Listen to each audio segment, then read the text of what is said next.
The king will die.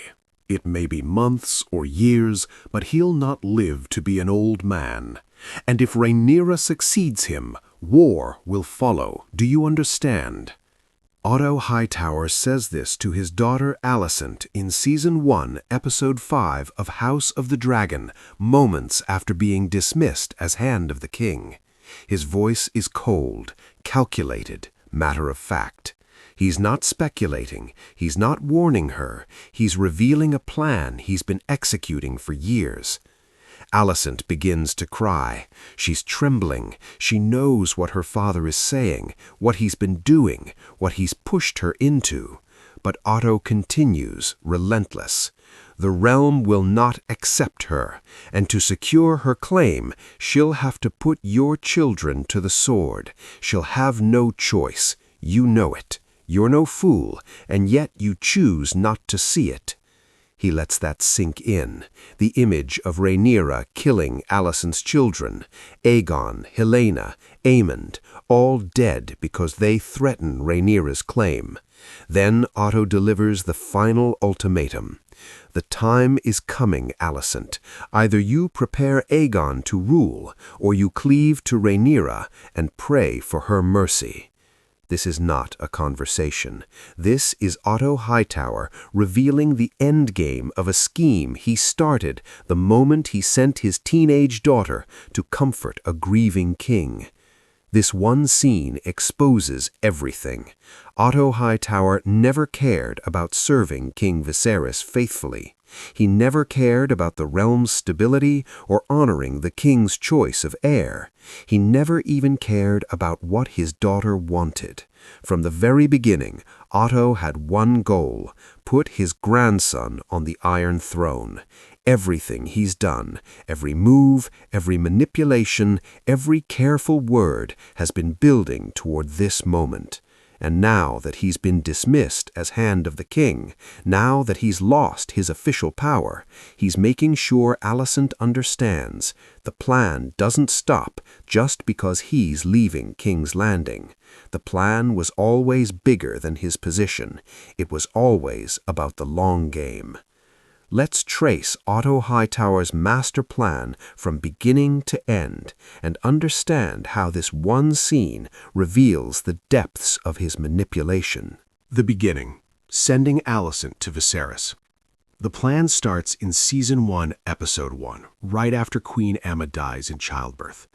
King Viserys is grieving. He's devastated. He's lost his wife and his newborn son in one horrific night. He's alone, vulnerable, emotionally shattered. And Otto Hightower, his hand, his most trusted advisor, sees an opportunity.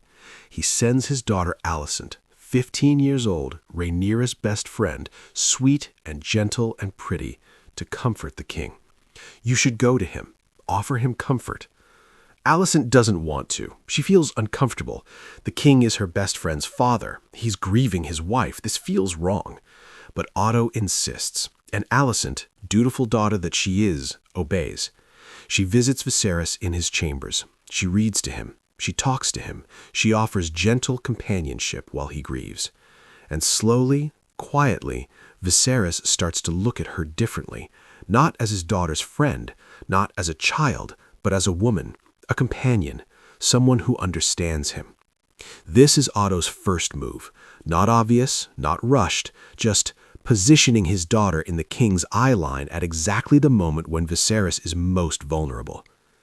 The secret courtship. For months, Alicent visits Viserys in secret.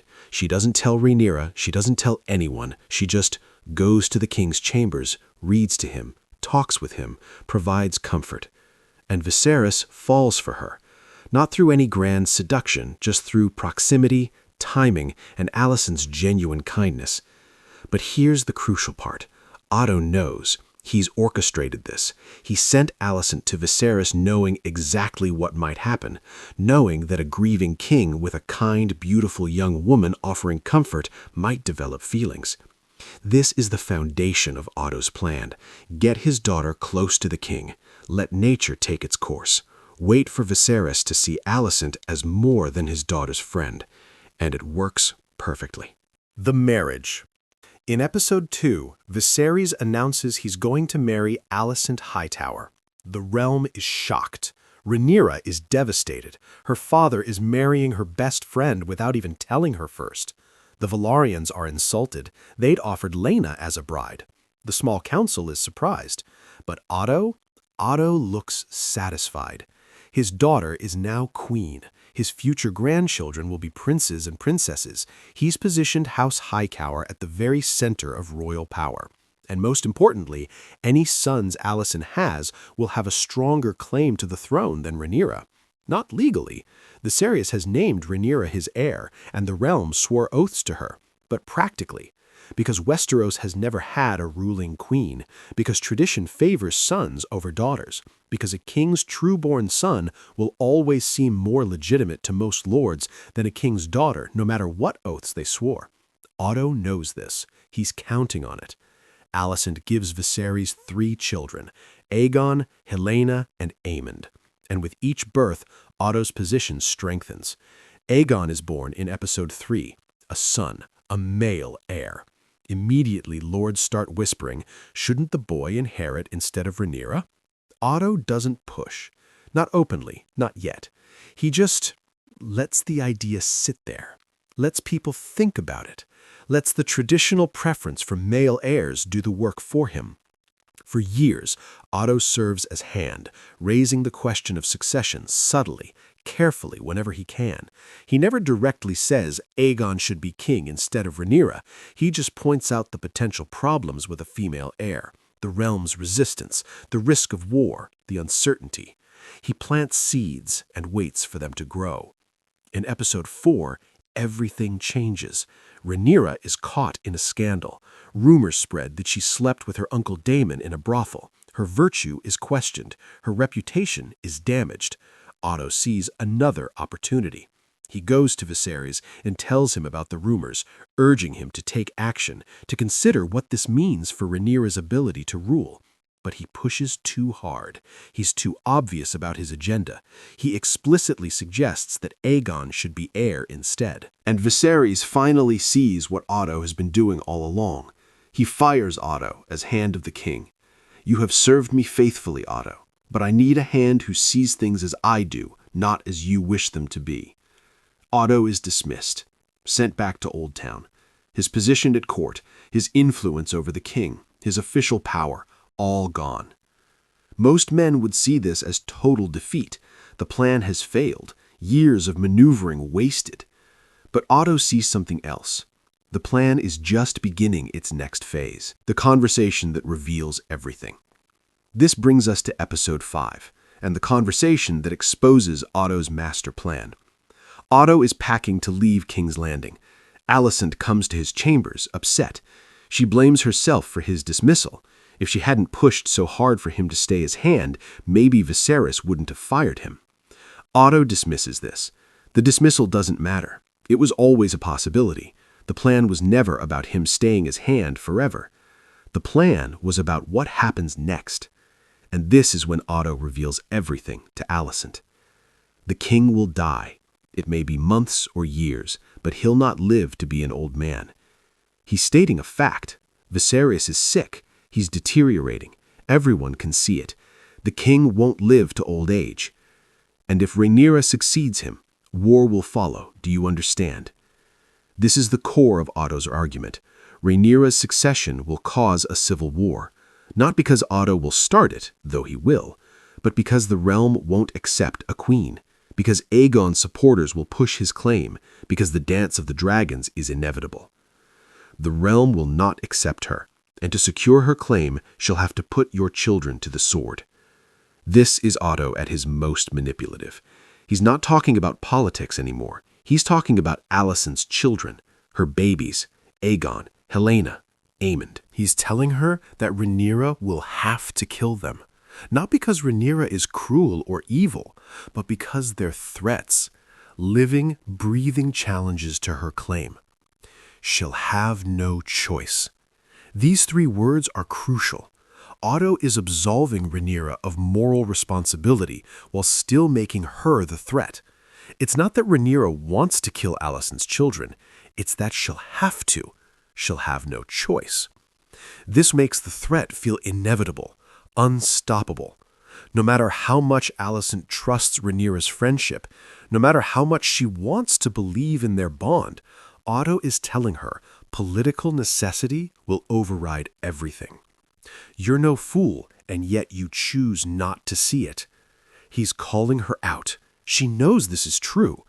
Deep down, she knows the danger her children are in. She's just been avoiding thinking about it. The time is coming, Alicent. Either you prepare Aegon to rule, or you cleave to Rhaenyra and pray for her mercy. And here's the ultimatum, the final piece of the plan. Otto is leaving King's Landing. He won't be there to guide events directly, so he needs Alicent to take over, to become his agent in the Red Keep, to continue the plan without him. Either she actively prepares Aegon to take the throne, meaning she opposes Rhaenyra, builds support for Aegon, positions House Hightower to seize power when Viserys dies, or she does nothing and hopes that when Rhaenyra becomes queen, she'll show mercy instead of political pragmatism. It's not really a choice. Otto knows it, Alicent knows it. Because what mother would gamble her children's lives on mercy?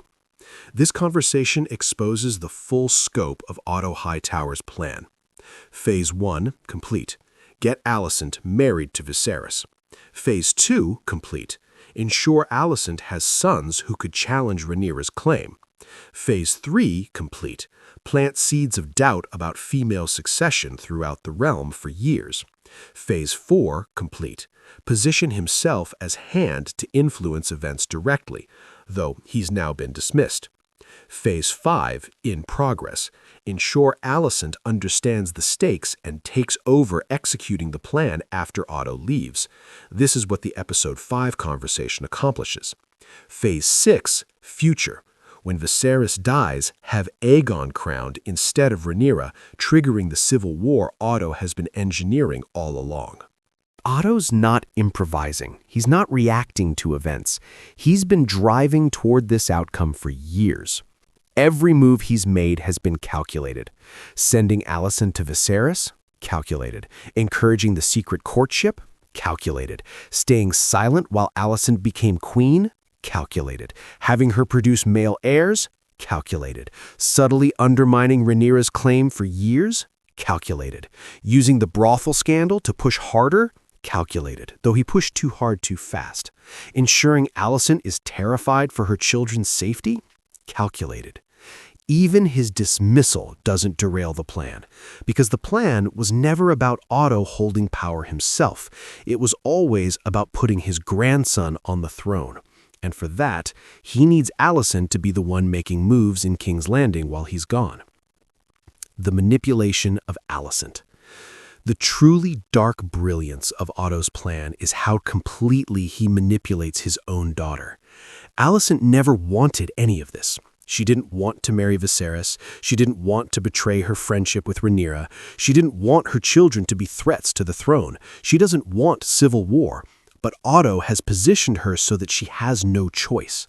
By marrying her to Viserys, he made her the mother of potential heirs. By having her produce sons, he made those children automatic threats to Rhaenyra. By framing their survival as dependent on Aegon taking the throne, he's forced Alicent to choose between her friend and her children. It's not really a choice.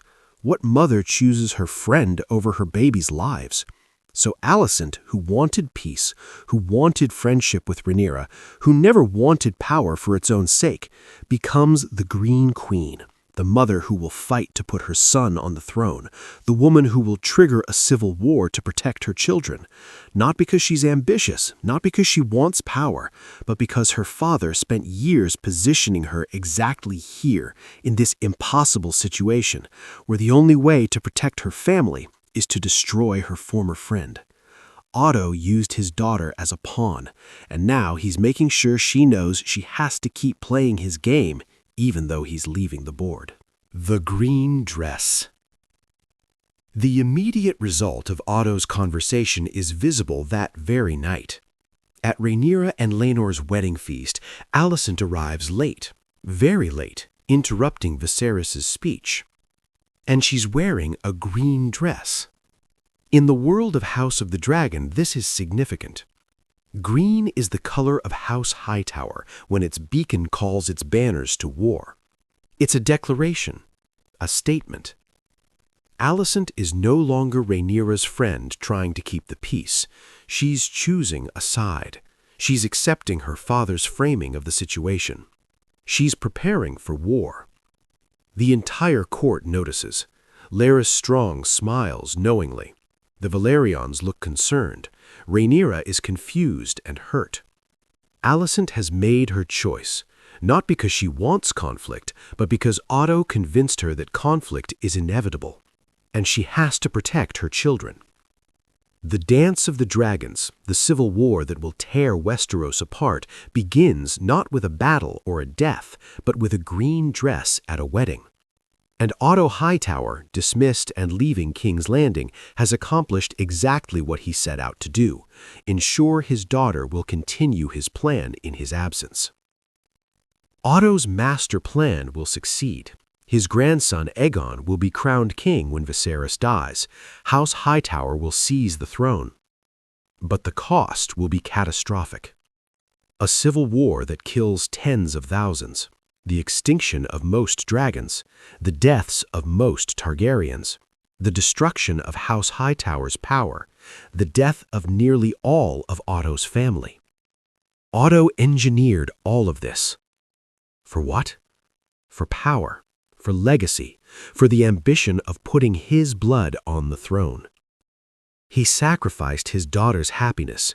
He destroyed her friendship with Rhaenyra. He ensured his grandchildren would grow up in a world of conflict and danger. He triggered a war that would kill most of them. All for a plan that started with sending a 15-year-old to comfort a grieving king. The final truth. Either you prepare Aegon to rule, or you cleave to Rhaenyra and pray for her mercy. This one sentence, this one choice presented to Alicent, reveals everything about Otto Hightower's master plan. He didn't just want his grandson on the throne. He wanted to ensure that even after he was dismissed, even after he lost his official power, the plan would continue. And the way to do that was to make Alicent believe she had no choice, to make her terrified for her children, to frame Rhaenyra's succession as an existential threat to her family, to make his daughter his agent, his weapon, his continuation. Otto Hightower is the architect of the Dance of the Dragons, not because he started the first battle or killed the first person, but because he spent years positioning the pieces, manipulating the players, and ensuring that when the king died, civil war would be inevitable. He used his daughter to do it. He destroyed her friendship, her peace, her happiness. He made her choose between her children and her values. And he did it all while making it seem like he was just being a worried father, just pointing out dangers, just helping her see reality. But the reality Otto showed Alicent was the reality Otto created. By sending her to Viserys, by making her queen, by ensuring she had sons, by framing those sons as threats that Rhaenyra would have to eliminate, Otto created the conditions that made his plan inevitable. That one scene in Episode 5, that conversation where he reveals the endgame, exposes everything. Otto Hightower's master plan was never about serving the king or the realm. It was about power, legacy, ambition. And he was willing to sacrifice his daughter, his grandchildren, and the entire realm to achieve it. That's not strategy, that's not wisdom, that's not even ambition. That's cruelty disguised as fatherly concern, and it will destroy everything.